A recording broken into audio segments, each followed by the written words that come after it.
Do you guys have any question from chapter number 1? You can raise your hand. You can interrupt the class.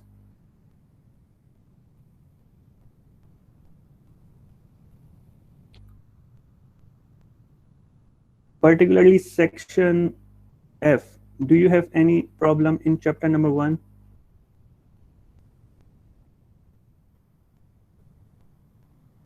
Do you know what is stress at a point?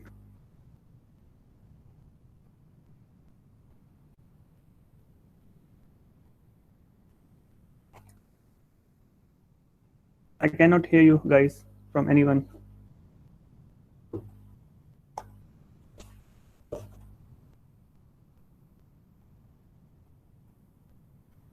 Do you have any issue from chapter number 1?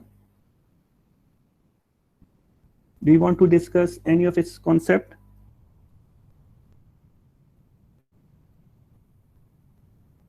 Anas, Shazib?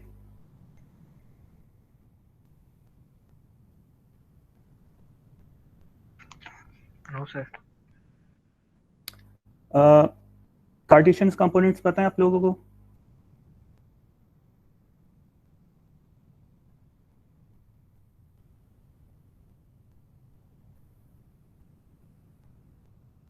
Sayyid Taha, what are Cartesian component of stresses? Sir मैंने revise नहीं किया हुआ। Shazib, what are Cartesian component of stresses?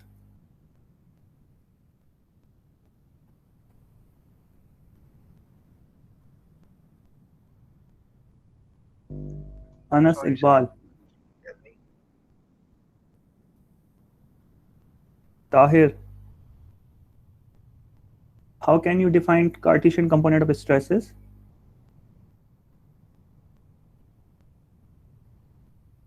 Tahir Amin.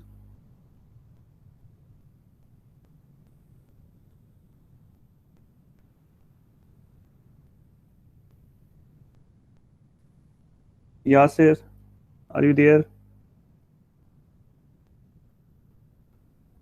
So if you guys do not have any issue with chapter number 1 and chapter number 2, may I proceed to chapter 3, that is Airy's stress function or plane elasticity problem,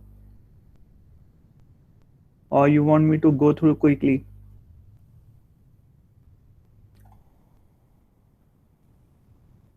Rabit, can you hear me?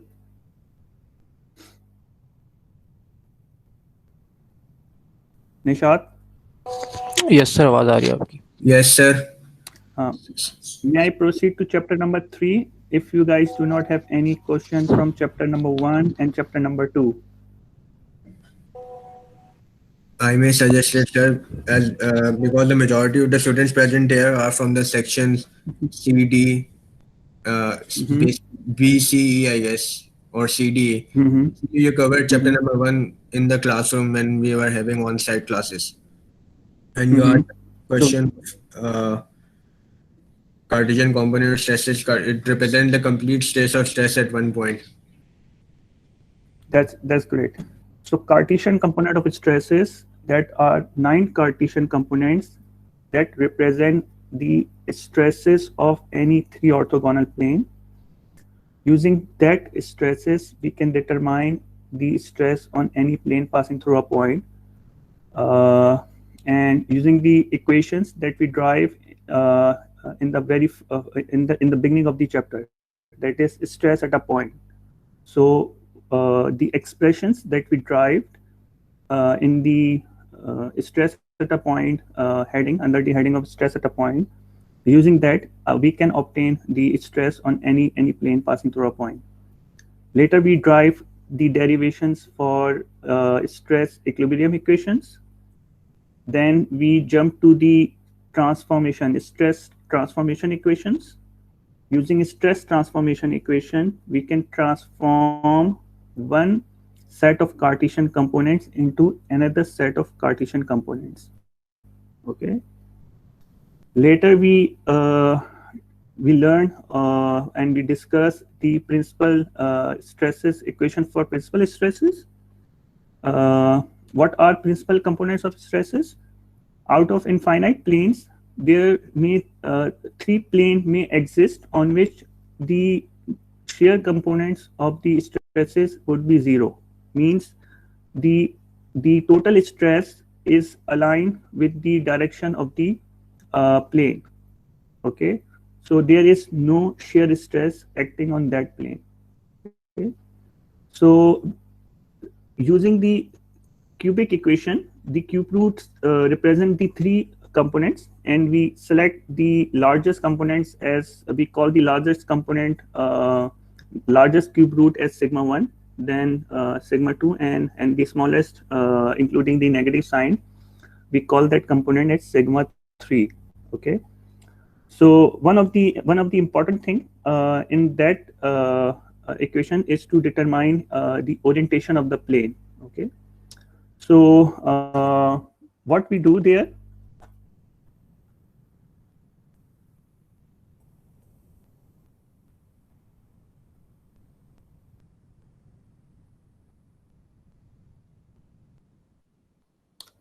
so we will use 2 of these equations. Okay, and we will use one of this fundamental equation. Got it? So that's how we will obtain, or we will determine the direction of the plane on which the principal stresses are acting. Any question? You can just stop me. Okay, otherwise I will move to chapter number 3. I'm just walking through again because these topics were not taught by me in section F. So these are the stress invariants that involved in the cubic equation. Okay, these are the coefficients, and the stress invariants represent the coefficients of the cubic equation. Got it?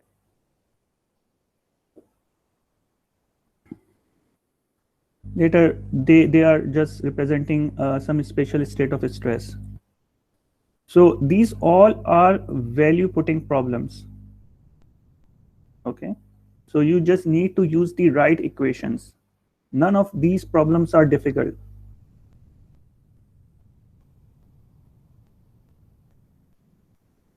Okay, chapter 2 begin with the definition of strain. Strain is a geometric quantity. We can measure strain easily. Okay, so U, V, and W are the displacement, rigid body displacements of individual points of one point. So this is the stress displacement. These are the stress displacement relationships. Okay, Dava U by Dava X. What is U? What is U?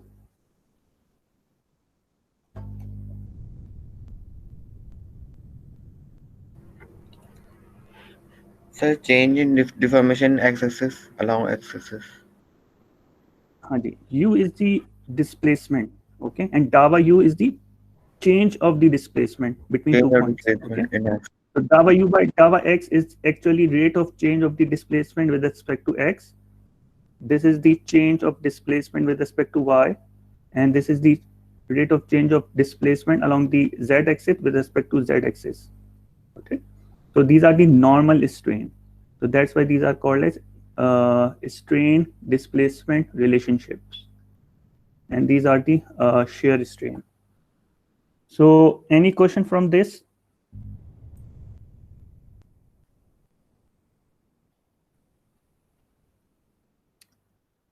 Strain equation of transformation, just like what we did in chapter number 1, we derive some expressions for the transformation of the strain. Okay, using these expressions, we can transform one set of Cartesian component of strain into another set of Cartesian component of strain. Okay, so if we compare these expressions if we compare these expression with the expression of the stress transformation equations, we will find these analogies. Okay, so by using these analogies, we can derive the derivation form for principal strain. Okay, here you can see the expression has been written directly here using the analogies that are defined here and the principal stress equation. Okay, so we will not ask you to derive any expression in your examination that are good for your understanding. Okay, so we are not going to ask the derivation even from the chapter number 1. Okay, you need to have the understanding of the expression directly. You don't need to understand how it drive. Compatibility equations. So compatibility equations ensure that whatever the strain field you are working with are that strain field is realistic, and it is balancing the strain at a single point.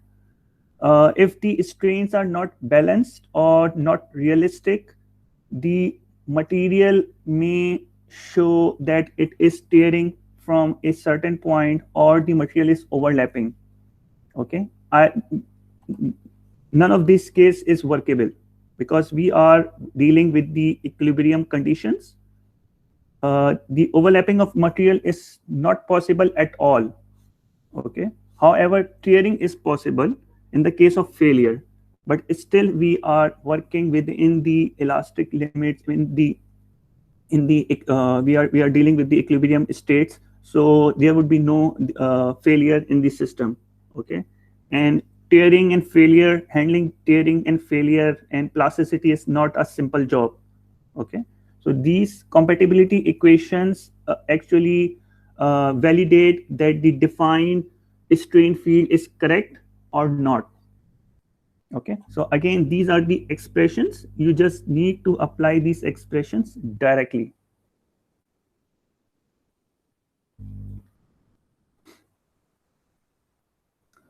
So volume dilatation is the rate of is the volumetric strain. Then we discuss the stress strain relationships.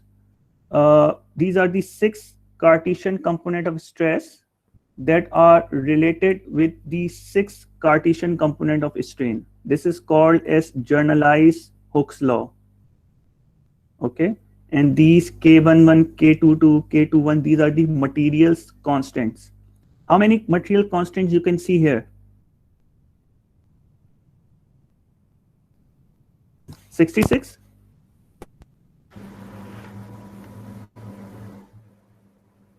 How many materials constants you can see here?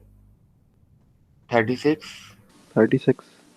36. Okay, so by applying the strain theory, strain energy, by balancing the strain energy, one can reduce these 36 elastic constants into 21.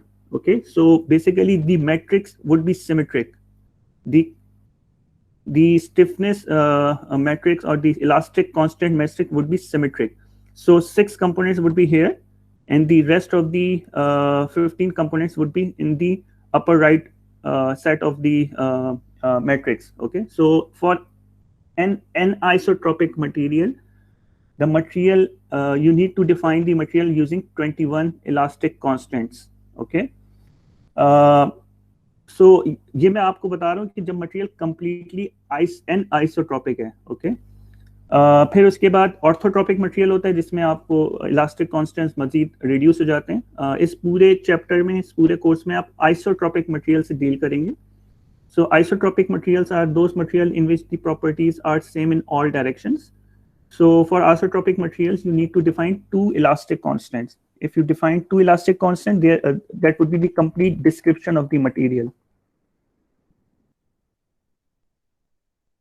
So strain energy theory लगाते हैं तो ये 36 elastic constant will reduce to 21 for isotropic material, or for anisotropic material it is further reduced to 2. Okay, so these are the elastic constants or materials constant.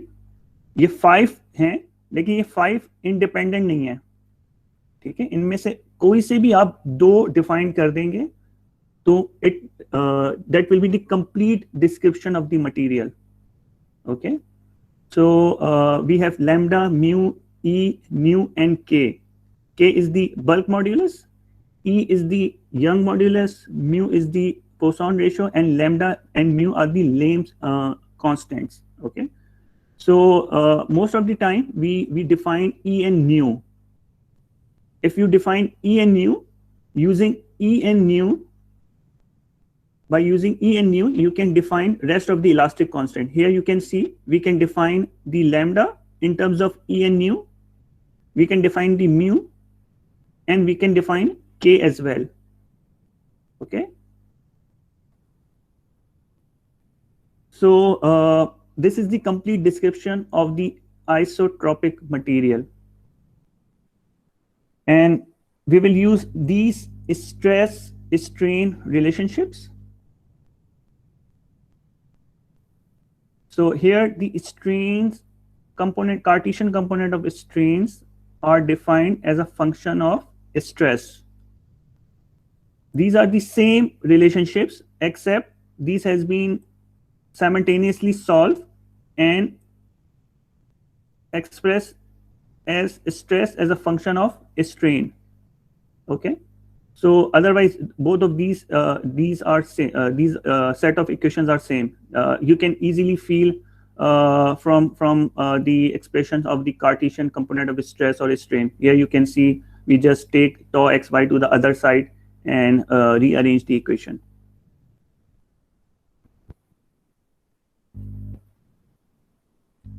So here the problems are again value putting problems. The strain displacement field is given, and using this displacement field you need to calculate the strain, you need to evaluate the strain, you need to determine the strain. So what you will do, you will differentiate the whole equation using the approximate relationship and accurate relationship, and finally you will place the value of coordinate into that equation. Sorry.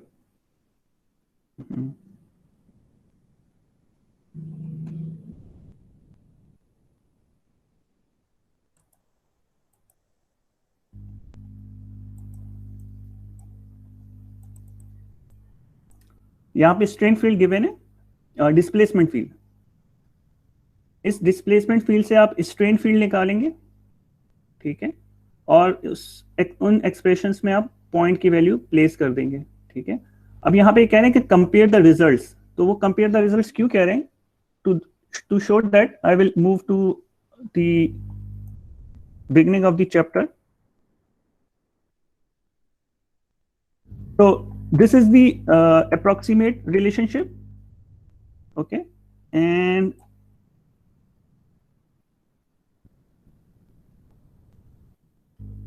this is the complete accurate relationship.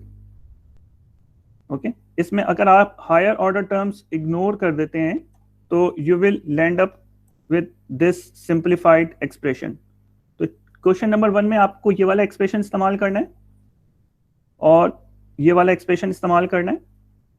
उसके बाद आपने coordinates की value place करनी है और दोनों results को compare करना है. सो यू विल रियलाइज कि जो डिफरेंस है वो लेस देन 1% होगा. सही है. तो इसका मतलब है कि हमें ये हायर ऑर्डर टर्म्स को इंक्लूड करने की ज़रूरत नहीं है. ठीक है, इनसे कोई बहुत ज़्यादा फर्क नहीं पड़ेगा. तो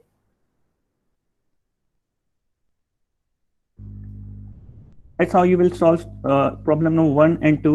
Okay, and then this is the transformation problems. So this is one set of you will transform one set of Cartesian components into another set of Cartesian components, and the angles are given here. Angle between the axes, between x and x dash, x and y dash, and x and z dash, y and x dash, y and y dash, and y and z dash. These all angles are given using the expressions of strain transformation equation. You will obtain the results here. Acha. Later, there's a variety of problems that are related to the principal strain. To solve this problem, you will utilize the cubic equation, obtain the three cube roots. Epsilon 1 would be the largest value, then epsilon 2, and the smallest root would be the epsilon 3. So these are quite simple problems. Just you need to place the Cartesian components of strain into the cubic expression. These two problems are related to the compatibility. So strain field is given. A strain field is given, and using the compatibility equation, you will check that the left hand side of the expression is either equal to the right hand side of the expression or not. If it is if all the 6 compatibility equations are satisfied, then it means that these are representing a realistic strain displacement field. Are you following me? Nishat, are you there?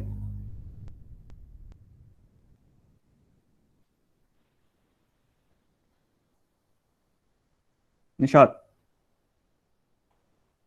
Rabit, Rafe, Yes, sir. Hanzala. Yes, sir, we can hear you. Okay देखिए, ये मैं सिर्फ go through इसलिए करवा रहा हूँ कि आप लोगों को दरमियान में अगर कोई क्वेश्चन है तो मुझसे पूछ लें, otherwise I will move to chapter number 3, क्योंकि आज का प्लान जो है वो हमारा चैप्टर नंबर 3 करने का है. चैप्टर 1 और चैप्टर 2 ऑलरेडी हम कर चुके हुए हैं क्लास में पहले से. Any questions?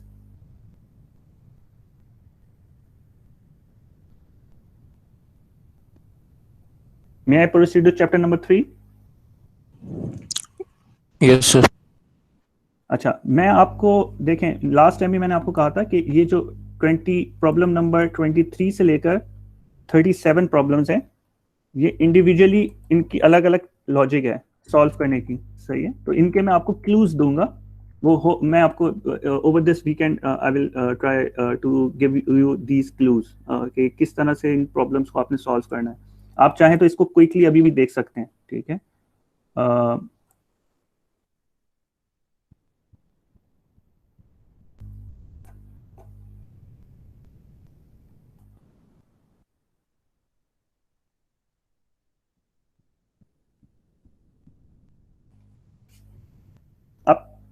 आपको स्क्रीन नजर आ रही है? ये जरा 224 पढ़ें.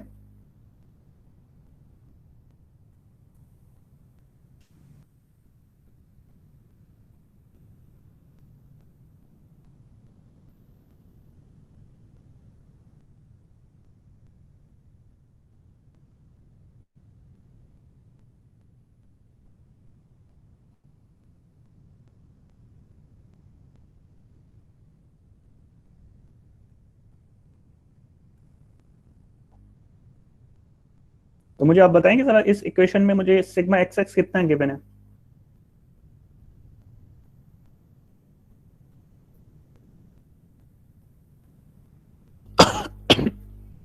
Sorry, what is the value of sigma xx here?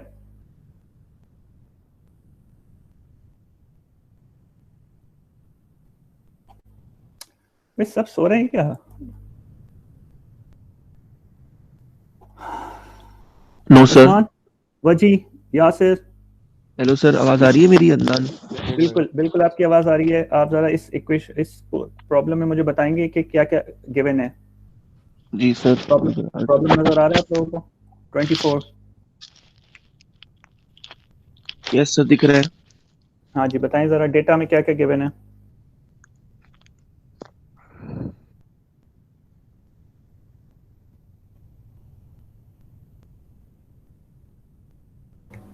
Sir 0 है वैल्यू. सिग्मा एक्स एक्स 0 है? यस सर, 0 है. कैसे 0 है? उसमें लिखा हुआ है सर z डायरेक्शन में वैल्यू दी है z z। लेकिन सर सिग्मा एक्स 300 मेगापास्कल है। प्रेशर अप्लाई हो रहा एप्सिलॉन है, एक्स भी है। प्रेशर प्रेशर अप्लाई हो रहा है, और जब प्रेशर अप्लाई होता है तो कंप्रेसिव मटेरियल कंप्रेस होगा कि टेंशन में आएगा मटेरियल? कंप्रेस होगा सर। कंप्रेस होगा, तो सिग्मा एक्स 300 नहीं है, सिग्मा एक्स वुड बी -300, 300 -300 बिल्कुल। -300, ठीक है। प्रेशर से कंप्रेसिव स्ट्रेसेस जनरेट होंगे, मटेरियल कंप्रेस होगा, sigma X would be equals to -300, ठीक है। ये यूनिफॉर्मली डिस्ट्रीब्यूटेड लोड है। सिग्मा वाई क्या होगा?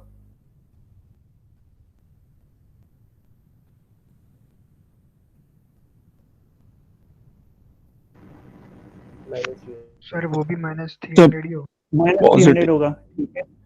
अच्छा, फिर यहाँ पे हमें एक और चीज दी हुई है, rigid constraints limits to the total deformation of the cube in the z direction to 0.05। यहाँ से आप क्या चीज निकाल सकते हैं? एप्सिलॉन एक्स और एप्सिलॉन वाई 0 है। नहीं, अभी एप्सिलॉन एक्स एप्सिलॉन वाई को कमेंट नहीं कर सकते हम, ठीक है। डिफॉर्मेशन, हाँ, डिफॉर्मेशन इन z डायरेक्शन निकाल सकते हैं। कैसे निकालेंगे? 190 divided 0.05 divided by 190, that would be equals to epsilon zz, ठीक है। तो अब हमें एप्सिलॉन zz पता है, सिग्मा xx पता है, सिग्मा yy पता है, 3 अननोन्स हैं मेरे पास।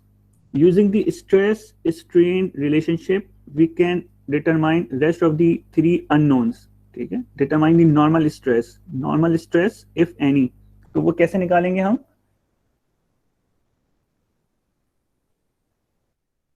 मैं पीछे स्लाइड्स पे आके आपको स्ट्रेस स्ट्रेन रिलेशनशिप दिखा रहा हूँ। हाँ जी, ये आपको sorry, I am sorry, here it is, here are the stress strain relationships here। इस इक्वेशंस में देखें, ये टोटल 6 वेरिएबल्स यहाँ पे हैं, 3 components of Cartesian component of strain and 3 components of Cartesian component of stress, ठीक है।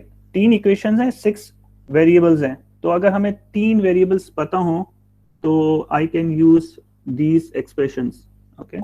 So that's how we solve these type of problems. We have to use our engineering sense and judgment to solve from problem number 24 to 37, ठीक है। तो अगर अभी आप लोगों के पास टाइम है तो अभी भी कर सकते हैं, नहीं तो मैं आपको जो है ना वो क्लू जो है वो हैंड राइटिंग में जो है वो करके आपको भिजवा देता हूँ, ठीक है। हाँ जी, ये अभी करना है डिस्कस या चैप्टर 3 पे मूव करूं?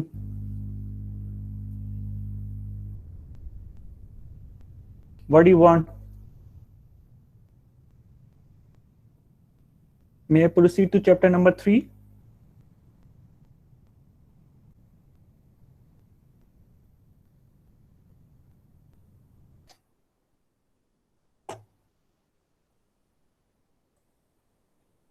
अच्छा, पहले एक होमवर्क नोट डाउन कर लें आप लोग, एक होमवर्क नोट डाउन कर लें। प्रॉब्लम नंबर 21 2.1 सॉल्व करना है, ठीक है। You have to solve problem number 2.6. I may also write it down. So this would be a non-credit homework. 2.1, 2.6. This is related to strain displacement relationship. Okay. Then this is related to strain transformation equation. Strain transformation actually. And I would suggest you to solve problem number 2.11. Determine the 3 principal strain and the maximum shearing strain at the point. 2.11. 2.11.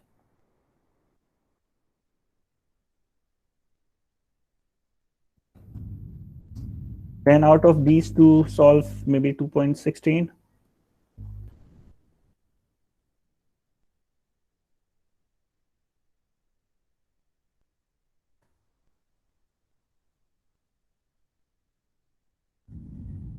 And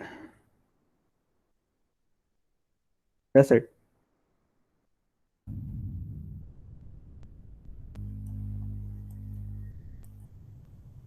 Volume dilatation. You can solve also one of the question from the volume dilatation. 2.18.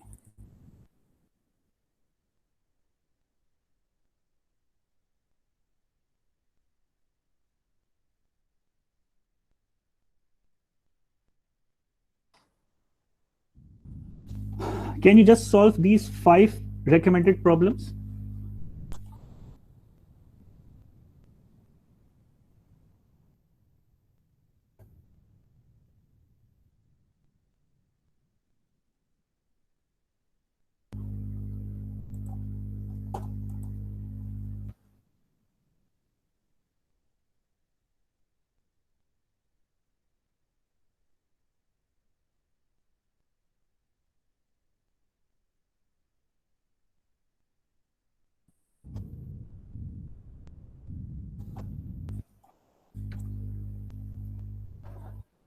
I'm repeating again, if you have any question, feel free to ask, okay?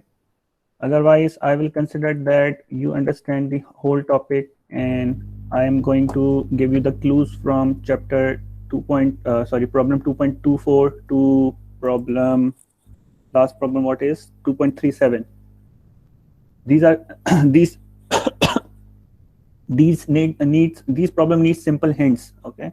I already discussed problem 2.24 in the class. Same goes with here. It has strain, common strain, determine the change in volume. Yeah, it has uniform stresses in all direction. From that you can determine the strain and volume dilatation. Determine the stresses of a point of the machine components and the Cartesian component. This is simple. You don't need hint in this problem. Determine the stress at a point where the machine component of the Cartesian component is strained at a point is listed. This is again a simple problem. You don't need any hint. This is just a value putting problem. You need hint in maybe in this part.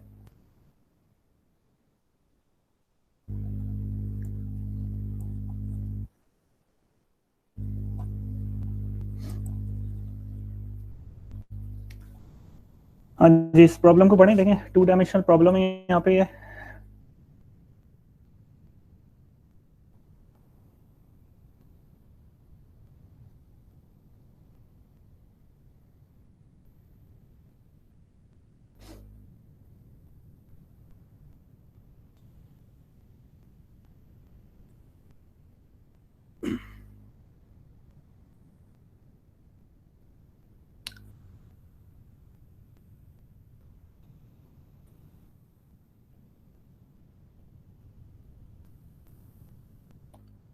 देखें, हम लोग normal strain major कर सकते हैं।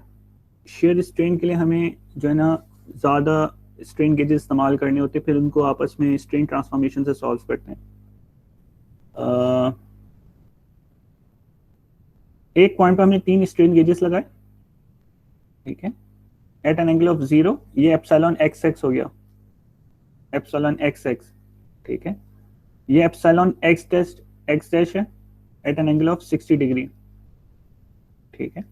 फिर then again ये epsilon X dash है, इसको आप चाहें तो एप्सिलॉन X डबल डैश भी कह सकते हैं, ठीक है।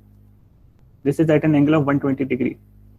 Using these 3 strain values of these 3 strain, I will obtain the value of epsilon YY and gamma XY, ठीक है। एप्सिलॉन XX पहले से पता है आपको, and you need to determine the value of epsilon YY and gamma XY, ठीक है। So using the 2D strain transformation equation, I will use this is epsilon XX, this is epsilon X dash at an angle of 60 degree, and then epsilon x dash at an angle of 120 degree. तो दो equations बन जाएंगी. Equations में दो unknowns हैं, gamma xy and epsilon yy. So you can obtain the value of gamma xy and epsilon yy from here. Okay. फिर उसके बाद आप क्या करेंगे, स्ट्रेन को using stress strain relationship stress में ट्रांसफॉर्म करेंगे. ठीक है. और वहां से आप प्रिंसिपल स्ट्रेसेस निकालेंगे. देन प्रिंसिपल स्ट्रेसेस को में सिग्मा 1 को आप 510 से कंपेयर करेंगे. If the value is lower than 510, then you will comment that the design is safe. ठीक है. सिग्मा 1 और सिग्मा 2 से आप tau max निकालेंगे और tau max को 275 से कंपेयर करेंगे, and then again you will comment that the design is safe or not. Not only that, ये आपने जो पहले epsilon 1 निकाला है प्रिंसिपल स्ट्रेन, उसको आप 200 इस वैल्यू से कंपेयर करेंगे और फिर अलाउबल डिफॉर्मेशन, ये अलाउबल डिफॉर्मेशन है. डिजाइन वुड बी सेफ और वर्केबल, नॉट सेफ. सेफ तो स्ट्रेसेस स्ट्रेंथ, अगर स्ट्रेस का में तो डिजाइन तो सेफ है, लेकिन वर्केबल है नहीं है तो वो अलाउबल डिफॉर्मेशन से पता चलेगा. ठीक है. तो आप ये कंपेयर करेंगे. अच्छा, जरा प्रॉब्लम 230 पढ़े. I am giving you a 2 minute break.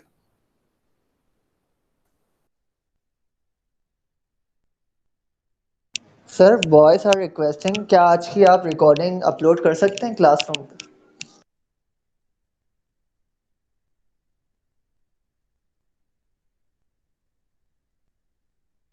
Sir can you hear me?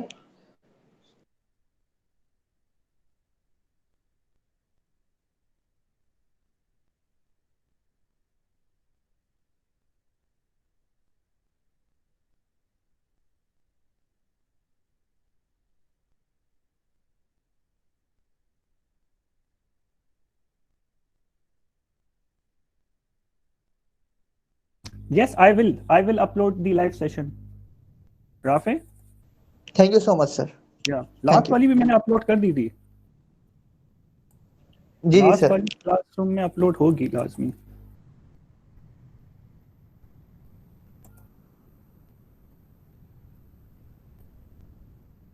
If it is not, वो भी मैं अपलोड कर देता हूँ. ठीक है, कोई इशू नहीं है.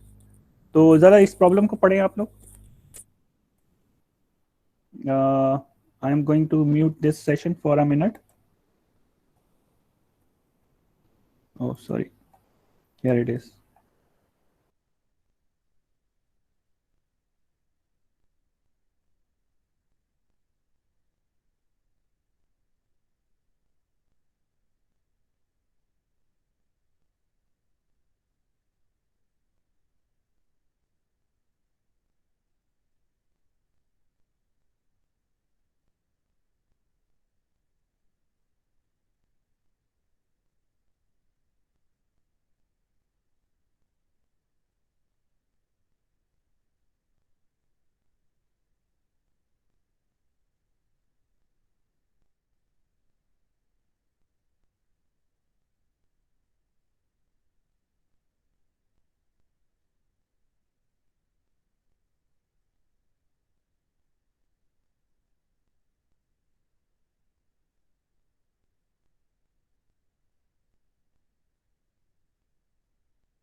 Yes, guys.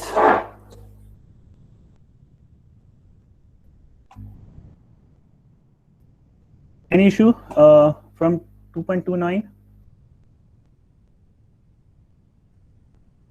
From these three values, you will determine the values of epsilon xx, gamma epsilon yy and gamma xy. ठीक है, कैसे करेंगे? By using 2D strain transformation equations. Got it? उस 2D strain transformation equation में epsilon xx आपको directly पता है, epsilon x dash पता है at an angle of 60 degree and epsilon x dash पता है at an angle of 120 degree. Using that, we will obtain the value of gamma xy and sigma epsilon yy. ठीक है. Later, you will transform that set of Cartesian 2D set of Cartesian components into Cartesian component of stress. ठीक है, ये सारी अभी 2D बात हो रही है क्योंकि हम सरफेस पे डील कर रहे हैं. अभी हम जो है ना वो इनसाइड द मटेरियल जो है ना वो डीलिंग नहीं कर रहे हैं, तो we will the 2D state of stress here.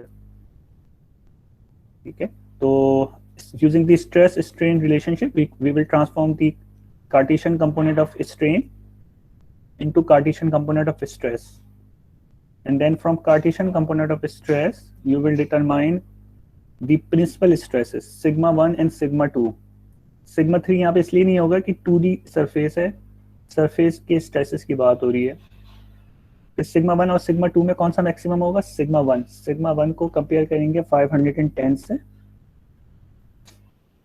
और सिग्मा 1 और सिग्मा 2 से आप निकालेंगे शेयरिंग स्ट्रेस और उसको कंपेयर करेंगे 275 से. ठीक है. अच्छा, ये यहाँ पे अलाउबल डिफॉर्मेशंस भी बताई हुई हैं आपको, तो अलाउबल डिफॉर्मेशंस के लिए आपको मैक्सिमम डिफॉर्मेशंस निकालनी होंगी.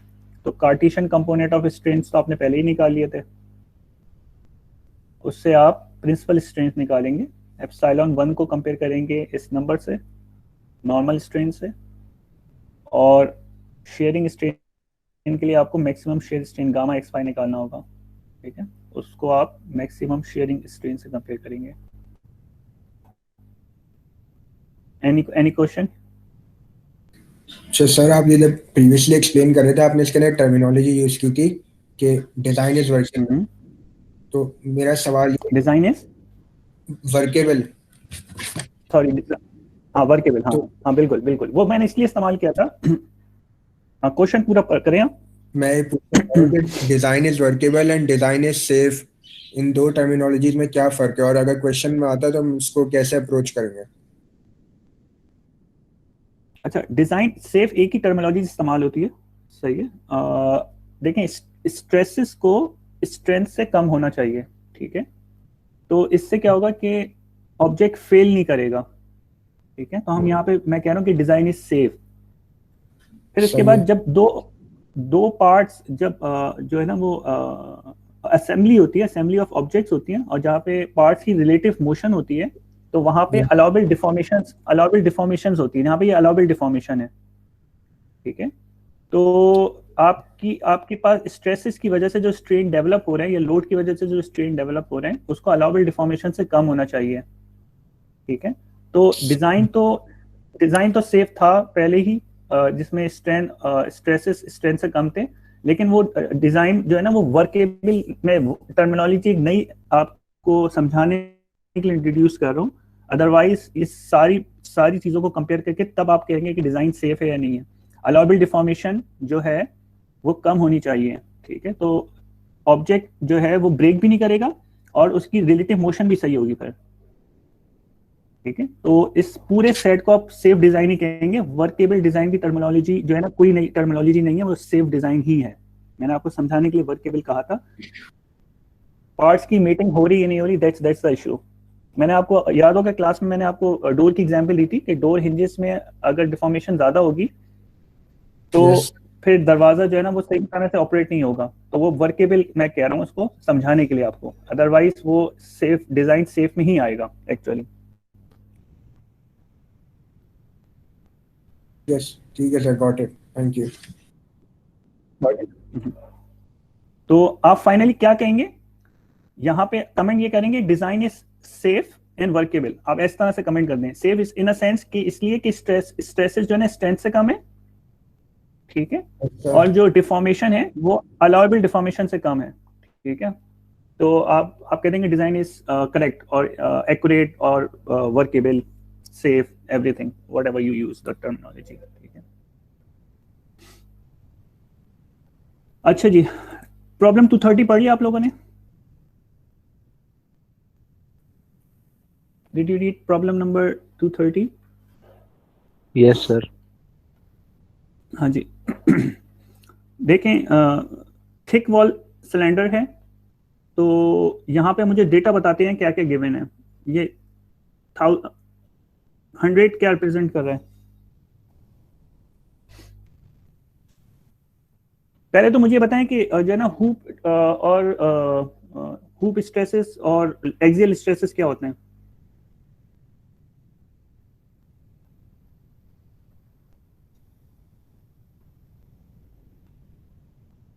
हाँ जी, याद है किसी को?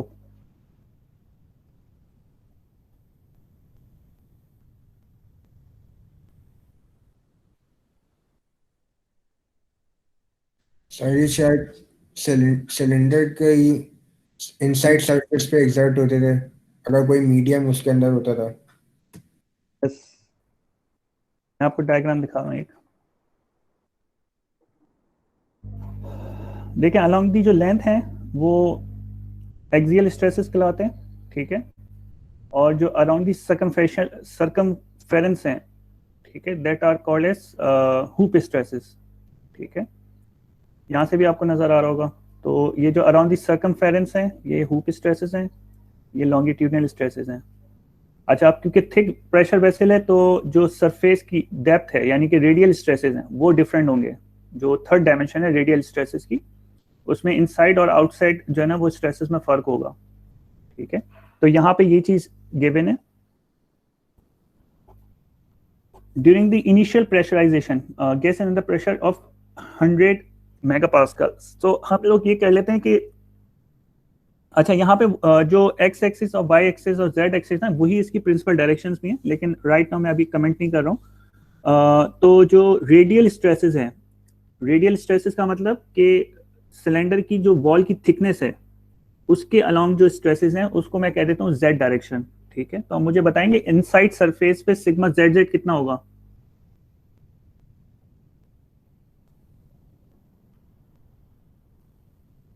सरफेस पे, प्रेशर वेसल की सरफेस पे इनसाइड अंदर से सिग्मा जेड जेड कितना होगा?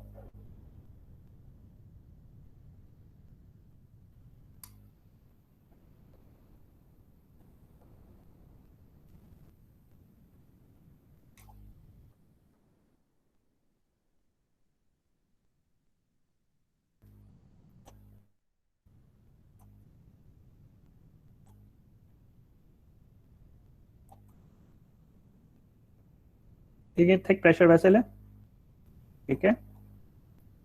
इसमें ये वाली जो डायरेक्शन है इसको मैं कह देता हूँ एक्स जेड, ठीक है। ये जो डायरेक्शन है इसको मैं कह देता हूँ लेट्स से एक्स, और जो लेंथ के अलोंग डायरेक्शन है यानी कि ये सिलेंडर है तो ये वाली जो डायरेक्शन है इसको मैं कह देता हूँ वाई, ठीक है। तो this is Y direction, this is X direction, और ये जो थिकनेस है, ठीक है, अलोंग दी थिकनेस जो है इसको मैं जेड डायरेक्शन कह देता हूँ। तो मुझे ये बताएं कि प्रेशर अंदर से अप्लाई हो रहा है, यहाँ पे अंदर से प्रेशर अप्लाई हो रहा है 100 मेगापास्कल का। तो मुझे बताएंगे ये सिग्मा जेड जेड कितना होगा?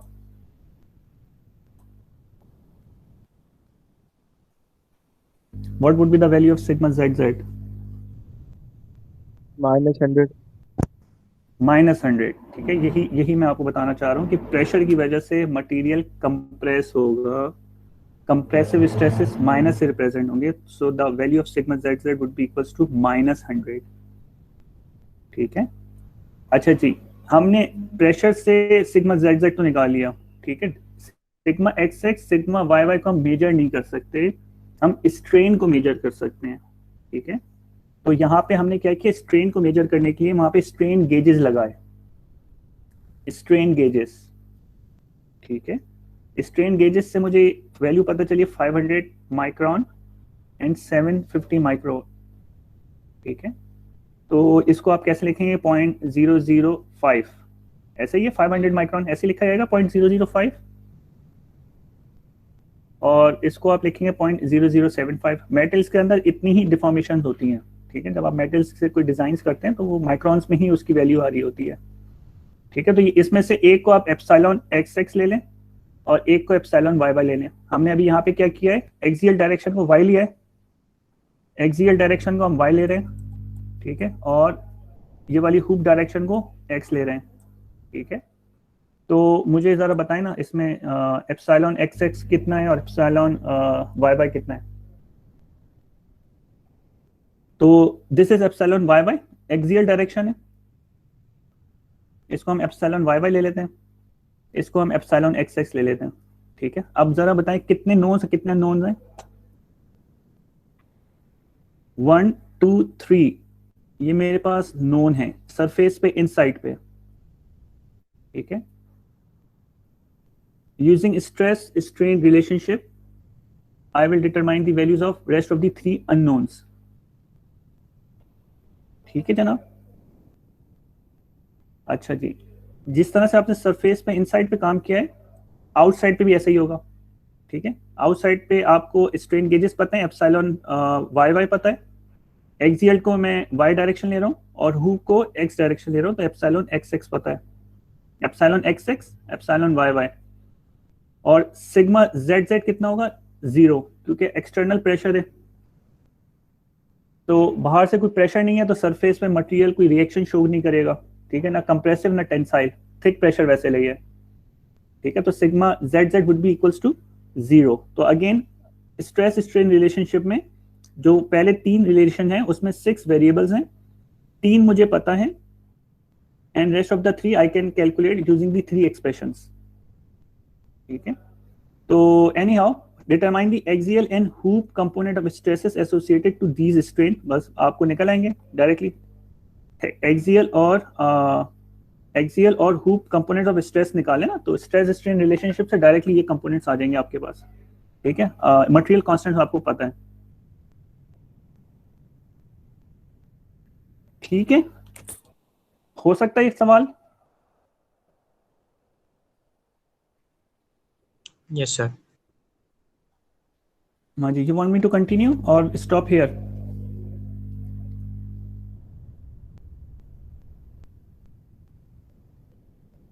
Do you want me to continue and finish this chapter? Sir 15 minutes हैं, हम कर सकते हैं। अच्छा चलें, जबरदस्त। ये आखिरी वाले प्रॉब्लम्स भी कर लेते हैं। आप लिखते जा रहे हैं आप लोग अपने पास, सिर्फ लेक्चर रिकॉर्डिंग पे रिलाई नहीं कीजिएगा। सर लेकर हम देखिए व्हाट्सएप पे जो 2-2 3-3 मिनट से बड़ी वीडियोस आती है ना आपके पास, आप लोग वो भी नहीं देखते हैं, सही है। तो ये जो लेक्चर रिकॉर्डिंग्स हैं मेरा नहीं ख्याल कि बहुत ज़्यादा इफेक्टिव होती हैं। It's good to keep them and watch it, और जो है ना वो आप उससे रेफरेंस लें, लेकिन जो क्लास में आप सुन लेते हैं समझ लेते हैं वही जो है ना वो ज़्यादा टेक होम मैसेजेस हैं बिग, ठीक है। लेकिन हम इस लालच में कि हम ये बाद में कर लेंगे, और वो बाद में कभी भी नहीं करते, क्योंकि जो है ना वो 2-3 मिनट से वीडियो बड़ी होती है तो आप लोग देखते नहीं हैं। लेक्चर भी जो TDX के लेक्चर हैं वो 15 मिनट से बड़े नहीं होते हैं। वो उसकी वजह यही है कि लोग अब जो है ना वो शॉर्ट जो है ना प्रिसाइज इंफॉर्मेशन देखना चाहते हैं। अच्छा जी, यहाँ पे ये क्वेश्चन बहुत ही आसान है। Cartesian component of stress given है और आपको क्या निकालना है? प्रिंसिपल स्ट्रेन निकालना है, ठीक है। तो अब यहाँ पे एक उन्होंने ट्रिक इस्तेमाल की है, कार्टेशियन कंपोनेंट ऑफ स्ट्रेस दिए और आपसे प्रिंसिपल स्ट्रेन पूछे हैं, ठीक है। तो आप क्या करेंगे? पहले आप कार्टेशियन कंपोनेंट ऑफ स्ट्रेस से कार्टेशियन कंपोनेंट ऑफ स्ट्रेन निकालेंगे using the stress strain relationship. You will determine the Cartesian component of strain first, okay, and using that Cartesian component of strain you will determine the values of principal strains, ठीक है। एक तरीका ये है, principal strains की value निकालेंगे उससे, ठीक है। दूसरा तरीका ये है कि आप पहले प्रिंसिपल स्ट्रेसेस निकाल लें और प्रिंसिपल स्ट्रेसेस से आप प्रिंसिपल स्ट्रेन निकाल लें, ठीक है। तो आपकी अपनी मर्जी है, पहले आप स्ट्रेन निकालें या पहले आप प्रिंसिपल स्ट्रेसेस निकालें, ठीक है। तो एक दफ़ा आपने जो है ना वो प्रिंसिपल स्ट्रेसेस की इक्वेशन लगानी है, फिर उसके बाद स्ट्रेस स्ट्रेन रिलेशनशिप लगाने हैं, या फिर आपने पहले स्ट्रेस स्ट्रेन रिलेशनशिप लगानी है और उसके बाद प्रिंसिपल स्ट्रेन की इक्वेशन लगानी है। इट्स योर चॉइस, ठीक है। आई वुड रिकमेंड कि आप जो है ना पहले प्रिंसिपल स्ट्रेसेस निकालें, उससे आप डायरेक्शंस निकाल सकते हैं पहले इजीली, ठीक है। और प्रिंसिपल स्ट्रेसेस से आप प्रिंसिपल स्ट्रेन निकालें using stress strain transformation, stress strain relationships, ठीक है जनाब। अच्छा जी, ये प्रॉब्लम 32 है, ये मोहर सर्किल का है। हम आपको कोई ड्राइंग से रिलेटेड जो है ना वो प्रॉब्लम नहीं देंगे, ये मुश्किल नहीं है आसान ये भी। 233 प्रॉब्लम 233 जरा पढ़ें इसको जरा। ये 4 प्रॉब्लम है, डिस्कस कर लेते हैं, उसके बाद चैप्टर को एंड करते हैं। हाँ जी, 233 प्रॉब्लम।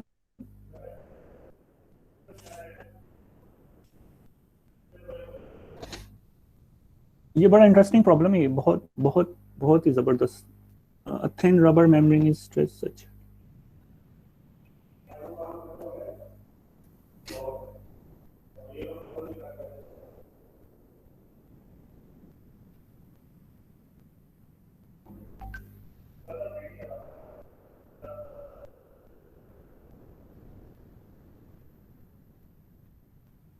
प्रॉब्लम पढ़ लिया आप लोगों ने? Yes sir. अच्छा, मैं अब आपको एक्सप्लेन कर रहा हूँ इस प्रॉब्लम में पूछा क्या है।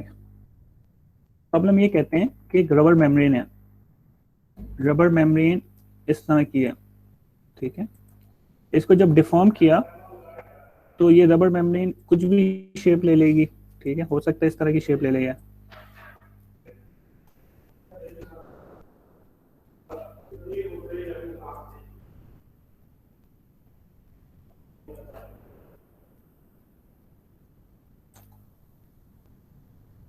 ठीक है जनाब। ऐसी शक्ल ले ले रबर मेम्ब्रेन। ये बिफोर डिफॉर्मेशन है और ये आफ्टर डिफॉर्मेशन है। नाउ दे आर आस्किंग कि हम किस डायरेक्शन में एक ट्रायंगल, एक रेक्टेंगल ड्रॉ करें कि जब वो रेक्टेंगल बिफोर डिफॉर्मेशन और आफ्टर डिफॉर्मेशन एक ही जैसा रहे, यानी कि उसकी शेप में चेंज ना हो। क्योंकि इस पे अगर कोई भी चीज ड्रॉ करते हैं रबर मेम्ब्रेन के ऊपर तो वो उसकी शेप डिस्टॉर्ट हो जाएगी, ठीक है। तो ये चाहते हैं कि एक ऐसा रेक्टेंगल या स्क्वायर ड्रॉ करें जो बिफोर डिफॉर्मेशन भी रेक्टेंगल हो, 90 डिग्री पे हो, और आफ्टर डिफॉर्मेशन भी 90 पे रहे। तो बेसिकली क्या पूछना चाह रहे हैं आप लोगों से?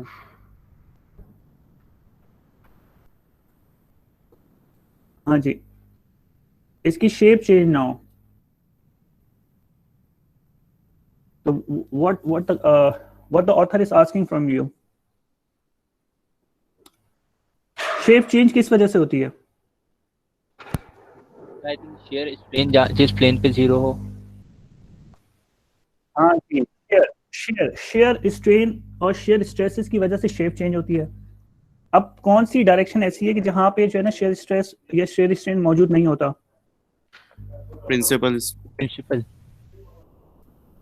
Principal directions, exactly. तो देखें घुमा के क्या जबरदस्त क्वेश्चन पूछा उन्होंने, लवली क्वेश्चन, एक्सीलेंट क्वेश्चन, ठीक है। वो ये कहते हैं कि रबर मेम्ब्रेन है, सही है, रबर ट्यूब पे आप चौक से एक रेक्टेंगल बना दें और फिर उस रबर ट्यूब को या रबर मेम्ब्रेन को आप स्ट्रेच करें और उसकी एक फील्ड दी हुई है आपने, ठीक है। अब वो ये कहते हैं कि आफ्टर डिफॉर्मेशन पूरा रबर शीट की शेप चेंज हो जाए, बेशक से कोई मसला नहीं है, लेकिन उसके ऊपर चौक से जो आपने मार्क लगाया था रेक्टेंगल, वो बिफोर और आफ्टर जो है वो रेक्टेंगल उसकी शेप चेंज ना हो। वो बेशक से उसका साइज थोड़ा छोटा या बड़ा हो जाए, जो रबर से आप चौक से आपने मार्क लगाया हुआ, लेकिन शेप चेंज ना हो, ठीक है। Rectangle can be drawn. तो आपने उसकी जो है ना वो प्रिंसिपल डायरेक्शंस बतानी है, ठीक है। तो आपने क्या करेंगे, ये आपको कार्टेशियन कंपोनेंट ऑफ स्ट्रेन पता है, आपने सिंपली क्या निकालना है, प्रिंसिपल स्ट्रेन निकालना है और प्रिंसिपल स्ट्रेन की डायरेक्शन निकालनी है, ठीक है। तो this is the question, lovely question है ये, सही है।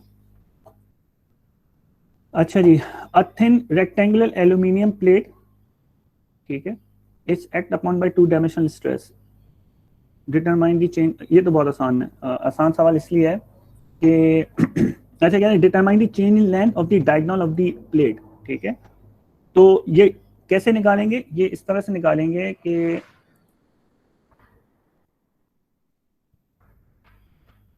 आपको कह रहे हैं कि ये थिन प्लेट है, इसकी आपको एक्स और वाई डायरेक्शन पता है, यानी कि आप इनिशियल डायरेक्शन निकाल सकते हैं डायगोनल की, ये डायगोनल है इसका, फ्रॉम एक्स और वाई आप डायगोनल की लेंथ निकाल सकते हैं। Yes sir. तो ये कौन सी डायरेक्शन होगी, इनिशियल, ठीक है। फिर इसके बाद ये ऑब्जेक्ट डिफॉर्म किया, डिफॉर्म करके चेंज हो गया, इसकी शेप और साइज सब कुछ चेंज हो गया, ठीक है। ये ऑब्जेक्ट जो है कलर में चेंज कर लेता हूँ, आफ्टर डिफॉर्मेशन ये ऑब्जेक्ट कुछ इस तरह का हो गया।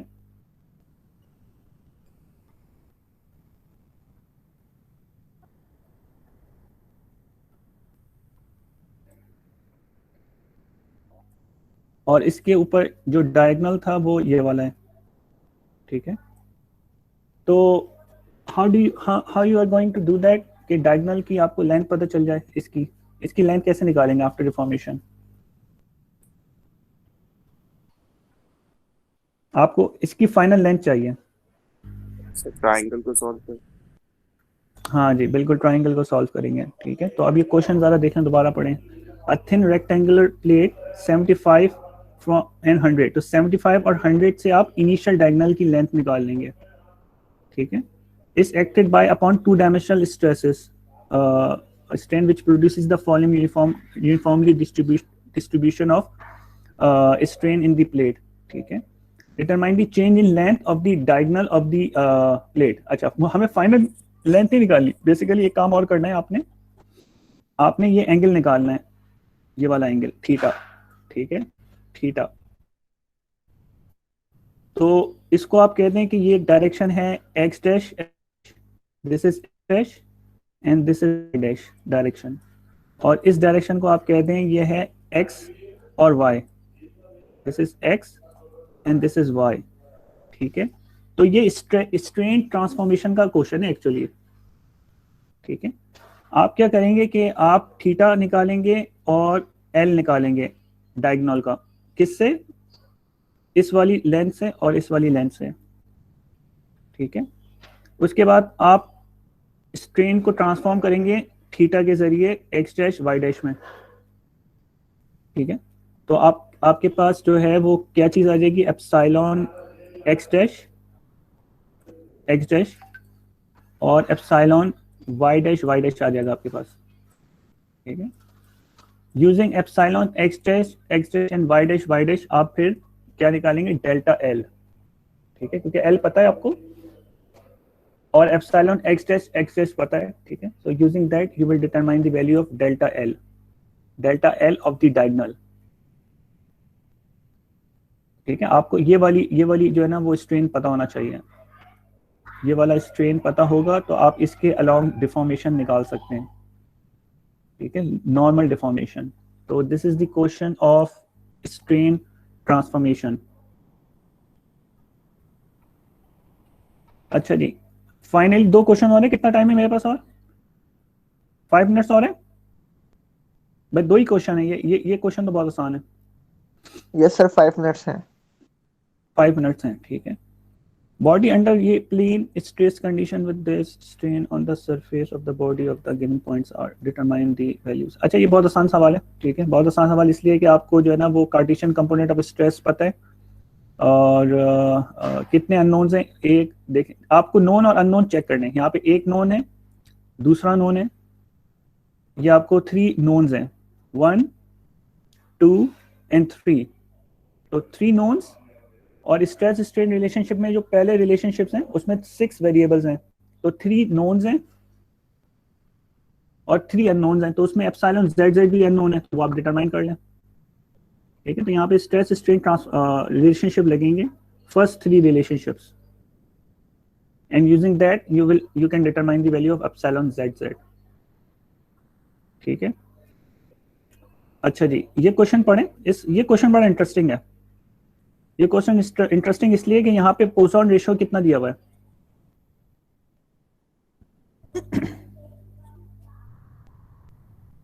What is the ratio? Poisson ratio कितना है यहाँ पे? कोई नजर आ रहा है किसी को? 0.5 0.5। अब जरा हम स्ट्रेस स्ट्रेन रिलेशनशिप में जाते हैं जरा।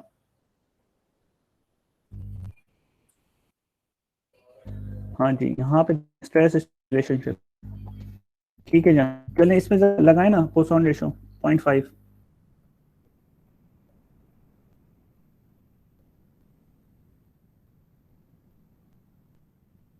यहाँ पे तो मसला नहीं है 0.5 में, 1.5 हो जाएगा ये, इंफिनिटी आ जाए।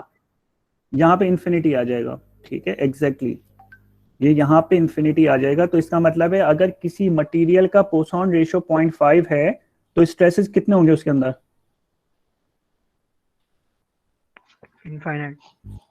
इनफाइनाइट होंगे। किसी चीज में स्ट्रेसेस इनफाइनाइट हो सकते हैं? अगर स्ट्रेस इनफाइनाइट है तो मटेरियल एग्जिस्ट ही नहीं करेगा, फिर तो वो मटेरियल ब्रेक हो जाएगा बनने से पहले ही। ठीक है, तो यहाँ पे आप क्या करेंगे, एस 0.5 को आप एक्सप्रेशन में पुट करेंगे और फिर दिखाएंगे कि सिग्मा XX, सिग्मा YY और sigma ZZ is equal to infinite. और फिर आप नीचे स्टेटमेंट लिखेंगे कि ये जो 0.5 पोसॉन रेशियो होता है ये रबड़ का होता है, ठीक है। और रबड़ में ये वाले स्ट्रेस स्ट्रेन रिलेशनशिप अप्लाई नहीं होते। रबड़ इज एक्सेप्शनल, ठीक है। रबड़ में ये normal stress strain relationships will not very. 9:50 से हमारा टेस्ट है। अच्छा, मैं इसको टर्मिनेट कर रहा हूँ क्लास को ना। आप ये क्वेश्चन हो चुका है, सब आप लास्ट मेंशन ये करेंगे कि you can not represent these stress relationship will not applicable in the case of rubber, ठीक है। अच्छा जी, अब आप मुझे जो है वो सारे यहाँ पे सीट नंबर लिख दें जरा please. Please type your seat number, only seat number.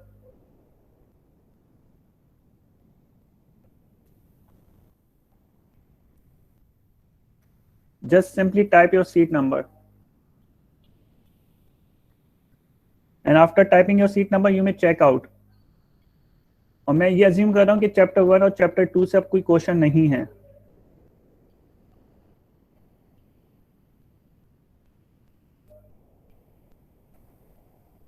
After typing your seat number, you may check out from the class.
Guys, you can check out from the class. I'm going to disconnect it.